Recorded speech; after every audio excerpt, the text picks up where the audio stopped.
Baik, selamat malam Mas Nehru. Selamat malam Mas Rasid. Senang bisa bertemu pada sesi konseling yang ketiga ini ya Mas Nehru ya. Iya Mas. Bagaimana Nehru setelah nyoba terbuka dengan teman kantormu saat ada waktu praktek saat weekday? Oh iya Pak, Mas Nehru, sebelumnya pada sesi konseling kemarin tuh Mas Nehru anu ya, pada tahap eksplorasi membahas tentang bagaimana Mas Nehru itu izin susah izinnya pada waktu weekday ya Mas Nehru ya. Jadi banyak tekanan gitu ya. Iya Mas. Iya, iya, iya. Terus bagaimana Mas Nehru setelah Mas Nehru itu terbuka dengan teman teman kantornya gitu? Oke Mas. Sebelumnya saya minta maaf ya Mas kalau agak terganggu videonya. Soalnya saya ini habis kena musibah kecelakaan ini. Oh, musibah kecelakaan tuh Mas Nehru. Iya Mas. Ini Oh, saya iya, sambil iya, nggak di. apa-apa Mas Nehru. Semoga cepat sembuh, diberikan kesembuhan dengan cepat ya Mas Nehru ya. Amin Turut amin. turut apa ya?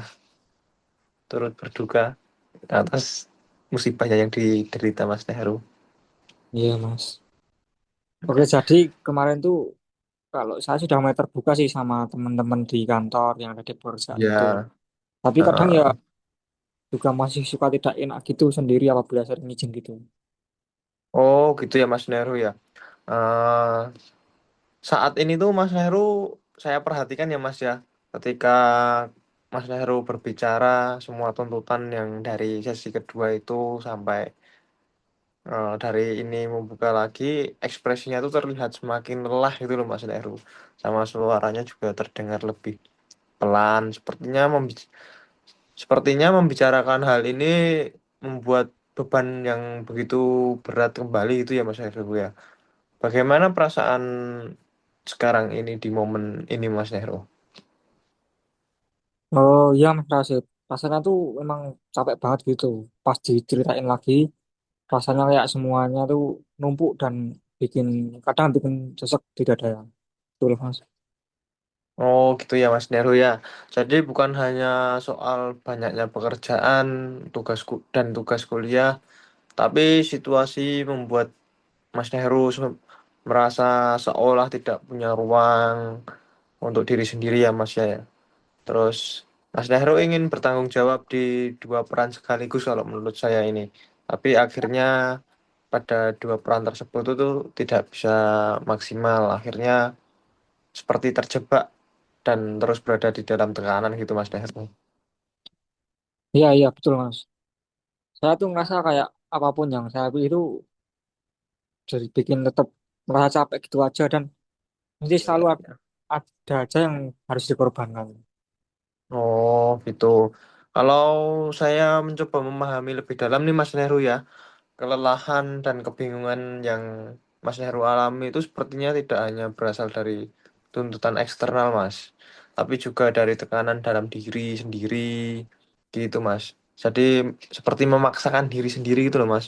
Ada ketakutan untuk gagal, terus seperti ketakutan untuk bicara dengan teman gitu, baik sebagai karyawan maupun sebagai mahasiswa, sehingga Mas Nehru itu terus selalu memaksakan meski sudah sangat lelah gitu Mas. Iya sih masnya juga sering kadang sering mikir kalau tuh saya nggak sanggup. Berarti saya kurang kuat atau kurang mampu. Makanya saya coba terus berusaha mampu gitu loh. Ya paksa terus. Oh ya, ya, ya, ya. Aku ingin mengajak Mas Nehru melihat satu hal ya Mas ya. Di satu sisi Mas Nehru ingin menyelesaikan kuliah dan bekerja dengan maksimal tentunya ya. Tapi di sisi lain Mas Nehru juga harus mengabaikan batas kemampuan tubuh dan pikiran. Nah, ini yang biasanya apa ya Mas kurang diperhatikan gitu. Menurut Mas Nehru apa yang mungkin terjadi kalau misalnya pola memaksakan diri sendiri itu terus dilaksanakan itu Mas Nehru? Gimana? Eh Dari ya pandangannya mungkin Mas saya Nehru bisa coba. mungkin saya bisa drop, bisa sakit atau malah Hmm. tambah performa di kerja itu jadi makin buruk, bukannya baris malah tambah tambah susah. Iya, iya, iya, iya. Gini Mas Nero, jadi kesadaran itu sebenarnya sangat penting Mas Nero. Dari sini kita bisa melihat bahwa inti permasalahannya itu bukan semata-mata soal manajemen waktu aja ini Mas Nero, tapi juga tentang bagaimana eh, Mas Heru itu memaknai tanggung jawab dan memperlakukan diri sendiri, Mas Heru.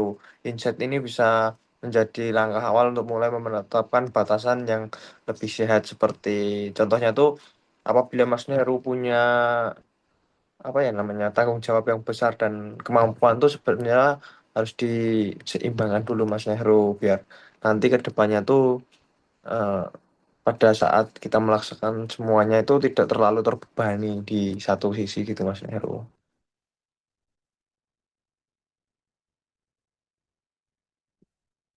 Maaf Mas Neru itu rekamannya terlalu itu. Oh, Ya. oh iya iya. Iya, iya, Iya iya. sih Mas, saya juga harus sadar sekarang kalau selama ini tuh saya terlalu keras sama diri sendiri. Jadi kayak terlalu memaksa gitu, Mas. Oh gitu ya Mas Neru ya. Oh, baik, baik. Jadi pada kesempatan kali ini itu kalau bisa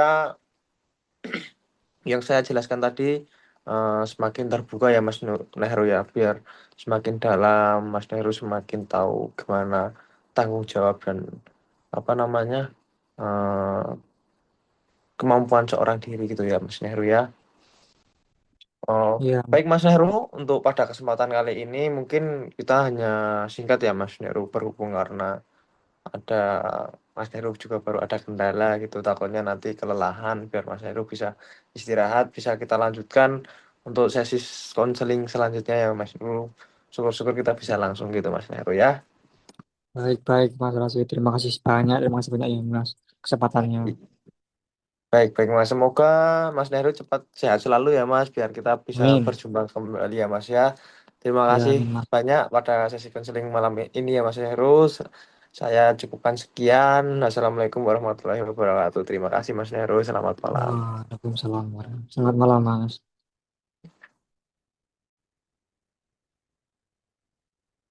Baik, selamat malam Mas Rasid.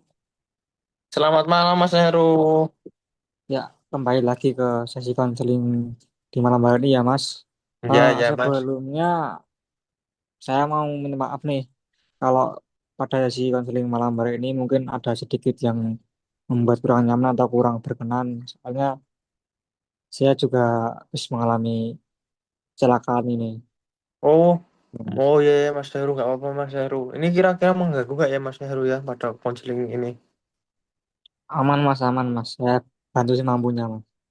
Oh iya ya, maaf ya Mas Heru ya. Malah ini mengganggu waktunya Mas Heru ini.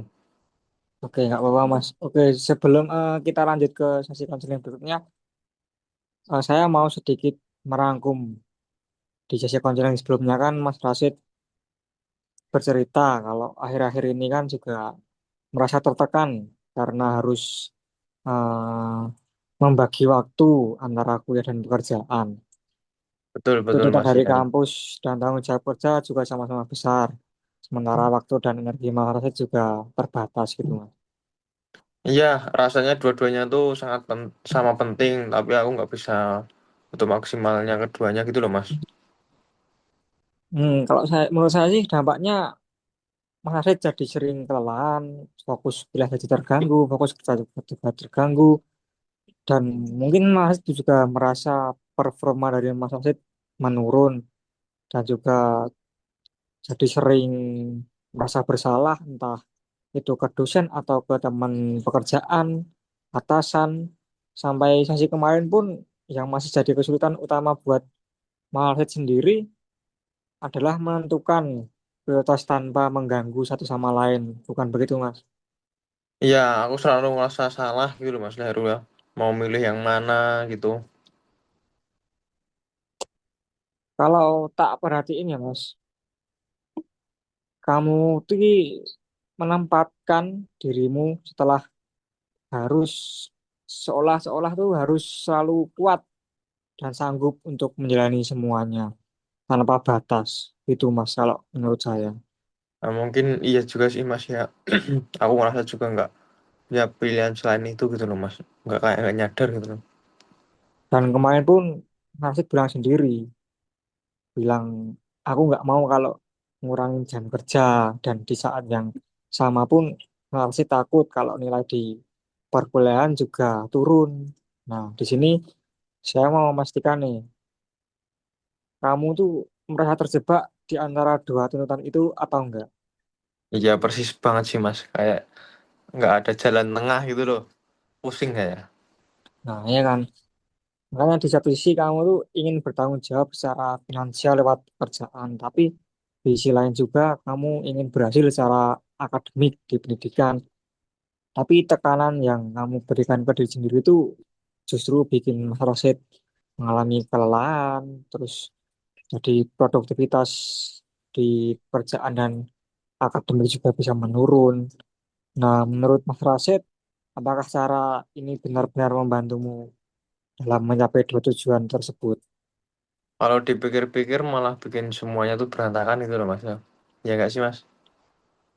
Ya, saya juga menangkap rasa lelah dan kebingungan yang cukup eh, lumayan sih waktu Mas Arsid kemarin ngomong tuh.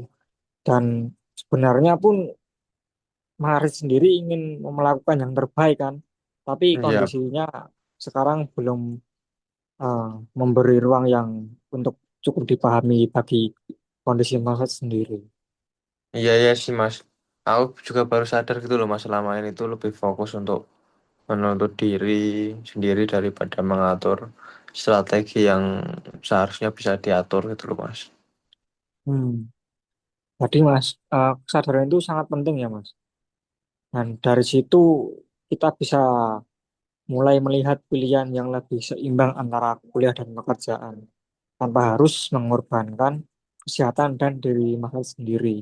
Kalau dari saya seperti itu Mas di sesi malam hari ini. Iya ya Mas, betul sekali sebenarnya itu Mas. Tapi kadang saya juga nggak sadar gitu loh Mas. Ya makanya mungkin bisa diatur lagi lah Mas. Jangan terlalu memforsir tenaganya. Baik, Oke, baik Mas, baik, baik, baik. Ya, ya, ya. oke. Jadi sementara seperti itu dulu ya Mas di sesi konseling malam hari ini. Nah, terima kasih atas waktunya dan juga ceritanya dari sesi konseling kemarin sampai sekarang ini. Dan semoga apa yang menjadi pertemuan kita di malam hari ini bisa memberi manfaat bagi Mas Rasid ke depannya. Baik, baik Mas. Ya Mas, untuk sesi konseling berikutnya, tolong dijadwalkan lagi ya Mas. Saya juga pengen lebih mendalam lagi Mas. Siap pasti Mas, pasti saya akan jadwalkan terus Mas, sampai Mas Rasid merasa semuanya bisa teratasi Baik, gitu. baik, baik, baik Mas. Terima kasih Mas. Oke, kalau gitu dari saya cukup sekian ya Mas. Terima kasih. Selamat malam Mas Rasid. Ya Mas, selamat malam juga Mas. Terima kasih kembali Mas.